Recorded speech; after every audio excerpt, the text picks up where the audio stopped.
Hi guys, welcome to another edition of The Big Shift.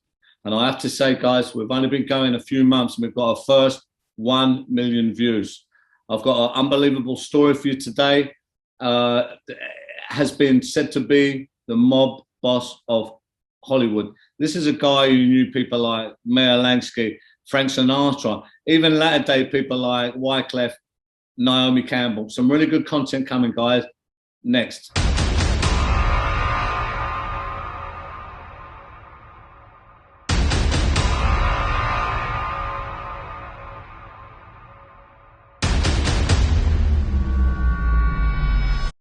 Hi guys, welcome back to The Big Shift. Got a wonderful story for you today. A former mob boss of Hollywood who got some unbelievable content. We're going to get right into that. But first, I have to just say thank you guys for all the wonderful subscribers. We've hit 1 million views now. We've only been up a few months. We're going to keep getting all the guys here and some wonderful stories. Thank you for that. And just a quick one also is I've got my new book coming out soon in Justice, Love and Honor. Going to be massive, guys. We'll get back to that more and I'll tell you more about that as we're going on. Let's get straight into it. Today, my guest is Ori Spado over in Hollywood. How are you, Ori? Thanks for coming on. And how are you, my friend? Dean Martin. You met him too, Ori. Tell us the story about him. Dean was a wonderful guy. It was really too bad about his son because that really wrecked him. You know, his son was a pilot and crashed in the mountains down here in Southern California. And that really destroyed Dean. But Dean was had dinner every night at La Familia restaurant on Cannon Drive. We were there all the time. In fact, I got some pictures around and my son can't find them. I never got involved and took pictures with anybody. You know, it was just not a thing that I ever did. But we took pictures with my son and Dean and so forth. Dean was a swell guy. And actually, that's who paid the $500,000 to Frank Sinatra because Frank couldn't tell his wife about it. So Dean paid it, and then somehow Frank was able to pay Dean back. Yeah. Yeah. So look, you've been known as a fixer, Orly, over there in Hollywood. I've got some friends there, right? You know, I know the industry, but tell us, you know, I've got some names. There's names here. Naomi Campbell. We got Wycliffe. We got some other stuff. Tell us some of the things that come to mind that are kind of celebrities that you've helped in the modern day. Right. Yeah, I've helped several of them. Okay. There was a very big, well-known name action movie star. That some producers were holding up $2 million of his money. It was at an agency. I had to sit down with the producers, talk about it, resolve the issue. I got his money released. Suge Knight? Is this Suge Knight we're talking about? Who? Suge Knight? No, Suge Knight's another story. All right, I'll tell you about Suge. Okay. And my best mate, and probably the best people, and I say this in all my interviews if you ever heard me, okay? I got more admiration, more love and respect for the guys over there in London, okay? And I began there with a gentleman named Joey Pyle. I know Joe very, very well, and his son. You did time, right? Yeah, I was away with Joe, and I'll tell you just a little story about Joe, you know, because we mentioned his name. I mean, he's gone now, rest his soul, but I know his son, Joe, very well. His son's like my third son. Yeah, ask Joe about me, young Joe. But I can remember when I was doing my big sentence, I'd done a big sentence. I was cat A and all this stuff, and you know, I was in Whitemore and I got into a kind of a scrape there. It was a do or die thing. It was one of them things where I was butting heads with someone and it was getting very serious. But, you know, I remember Joe, he was always there and he calmed that down, you know, and he sorted that out in a much better way. You know, that was the kind of man that Joe was. You know, he had immense respect And, you know, I always remembered him from that because he took the time. Because I was a young kid really then Yeah. going up. But he always took that time for me. And that was the kind of man Joey Pyle was, right? Yeah. I met Joey through Danny Sims. Yeah, Danny Sims is, you know who Danny was? yeah, He owned the first publishing on Bob Marley. And Danny, when he was out here in California, I was his guy. When he was in New York, Joe Piney was his guy. And when he was in London, Joey Pyle was his guy. So Mark Morrison, Return of the Mac, got out of prison. And, you know, he was a brawler. He was barred from all the clubs out there in London. And went to Joey, and Joey, they signed him up. Joey got him to go back in the clubs, and they had a deal with Warner Brothers. So they were sending Mark over here to go to the studio. And that's when I met them. Him and Danny got on the phone. They called me, asked me if I would oversee Mark while he was here. I said, certainly I would do it.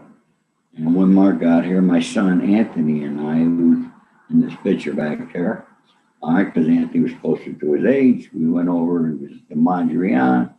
I met Mark, and my son went to the studio with him and so forth, and everything went good. But Joey and I, for some reason, it was like we became instant brothers. We both thought a lot alike. We both handled problems alike. We both felt you can get more done without a gun than, you know, you get more done with your brain.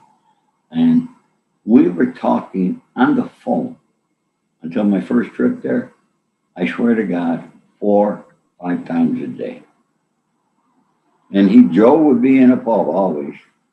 And he put everybody in that pub on the phone with me. And by the time I got to London, everybody knew who the hell I was. But Joe, and we went to London several times. Joe came here only once. One time he got turned around at LAX and go back to London. And then the other time he came in through Memphis into Las Vegas. That's when I was doing a Wycliffe concert. Came in with a whole crew of guys. And there was a situation here in this country they wanted me to handle. And Joey had to go to each room. All the guys had the money. You know, he had to collect the money from everybody. Then he come and he gave me all these fucking pounds. Now I had to go to different cages in the casino, me and my son, cash it in American dollars. And, but Joe got married there. That's where he got married. My friend Francesca arranged that there. Unfortunately, things went apart on that marriage. But yeah, through Joey. And, you know, if you go in my book, and I was just going, okay, this is before Joey passed away. Okay. A picture of me with Joey, a picture of me, my son with him. There's another picture of me, famed film producer, director, John Daly. I don't know why I know all you guys in London, but you guys are the best. I can see that. I can see that. John Daly was, you know, he's a 2-time Best Picture of the Year producer. He did Platoon, several others, and those pictures was just before Joey passed away. And Joey Jr., there were fights at Caesars. So we were all there. You know how Caesars is over there. And Joey was in a wheelchair by that time. And but I'll never forget when Joey Jr. fought and his father watched him. I was watching his father. I was watching Joe Sr. And he was so proud.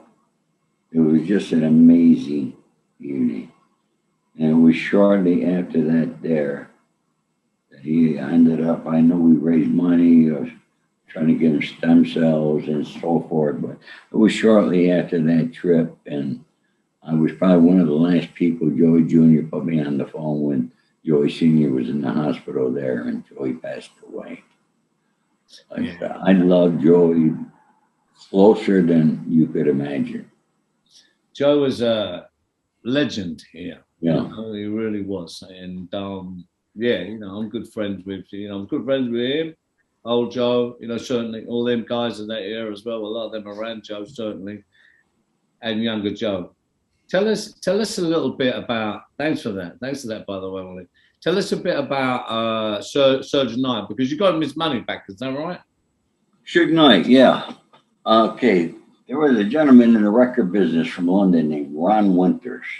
Ron Winters, yeah. Do you know Ron? I don't know him, but you know the story. Tell us what happened. Well, I had an overstock of videos from Universal, and Joey hooked me up with Ron Winters, and Ron Winters was one of the best bullshitters I've ever met. Okay, he wanted to buy him. We agreed on a price, and he's going to wire the money. He called him. He said, "I wired the money." I said, "Okay, it should be here." I called my bank. It's not there. Ron, where you wire to? Ron, I gave you my information. This goes on for a couple of weeks. It don't take 2 fucking weeks for a wire to come from London. But he had more excuses, and for a while you would believe it. I had to go to the Bank of London and the Bank of New York and all this bullshit. And it turned out he was just bullshitting. Ron was good at that. And I was really freaking livid. And when Ron would come into town here, he would never, have his name on the register of the hotel, so nobody would know what hotel he's at. But a producer friend of mine came to me one day and said, "Oh, I got a meeting with this guy, Ron Winters, at the Beverly Wilshire Hotel." I said, "Really? Ron Winters from London?" He says, "Yeah." I said, "Okay, now listen to me. Here's what I'm going to do." I said, "I'm going to be there. You go have your meeting. You come down. You tell me what fucking room he's in. Like, I'm going to come up. I'm going to throw that fucker out the window." I was livid. So I'm at the fucking bar waiting for this guy, but Suge Knight happened to be there. So my producer friend tells Suge, Ori Spado is downstairs. He's going to throw this fucking guy out the window. So Suge came down, and that's the first time I ever met Suge. And he came to me and he asked me, he said, "Please, do me a favor." He said, "This guy owes me a lot of money." He says, "Don't do anything." He said, "You and I make money a different way." He said, "Consider it a personal favor." I said, "Okay, sure." And with a little while later, we exchanged phone numbers. He called me. I went to his studio. And Ron Winters, he had given Ron the distribution rights for Death Row Records for England. Records, yeah. For England. Yeah. But Ron was distributing all over fucking Europe. I could say fuck on this, right? And sure, millions of dollars. So he came to me. I got Joey on the phone. And Joey and Senior and Junior, they handled it. And we made a deal with Suge that we'll collect the money, but we will do it less than what we normally ask. We'll do it for 10%. Normally we would take half when you collect money. But we do it for 10%, but we would see that Suge got his money every month. And we would put an accountant in Winter's office and all that there. So we got him the first $1 million. When the first $1 million hit Suge's bank, Suge was back in prison. But he called his lawyer, had $100,000 wired in my account. I sent half to Joey in London. And so now I was really in close touch with his office. I knew everybody there. And I got Joey, supposedly Joey Jr., and my son Anthony were put on the visiting list to go visit Suge in prison. And Joey Jr. flew out here. I was in New York at the time. Him and my son, they're like brothers. Okay. They had to fly up to Northern California, rent a car, drive for an hour to get to this prison Suge was at. And when they get there, guess what? They're not on the freaking visiting list. So we only collected the first $1 million. That was it. But Suge and I became close friends after that there. So he got his monthly payments, sorry, right? He gets his monthly payments. You know, and this, of course, you know, Suge Knight, this was Tupac, Death Row Records. Did you ever discuss Tupac and what happened that night with them, with Suge Knight? No, I would never discuss that. Mm. No, it's not. As you know, it's not an issue. You know, me and Suge met at the Four Seasons all the time. You know, we never discuss. One thing he wanted to discuss, because I happen to know a little bit about it, was when he got shot in the leg in Florida. Okay. In reference to who did it, why they did it, and so forth. And he was pissed off because I knew a lot of the people, you know what I mean? And then he was a little pissed off, not much, but because I tried to help Ariel, Michael Harris's wife. Okay, Danny Sinners brought her to me because, you know, Michael Harris is the guy that put the money up for Death Row Records. And he just got released from prison finally after all this time. Yeah. So you talked about that. So what did he say about the shooting? Did he say anything about the shooting we can discuss? About the what shooting? About getting shot in the leg. Is there anything you can tell us about that? We can speak about? Well, he told me, he said, I know it was a friend of yours. You know, I says, look at it. I says, you realize it was a warning shot. I said, leave it at that there, because you still air shot. It's just a warning shot. Make sure to subscribe, like, go into StephenGillen.com and sign up for more wonderful content to expedite, help, and support you on your own personal journey of success.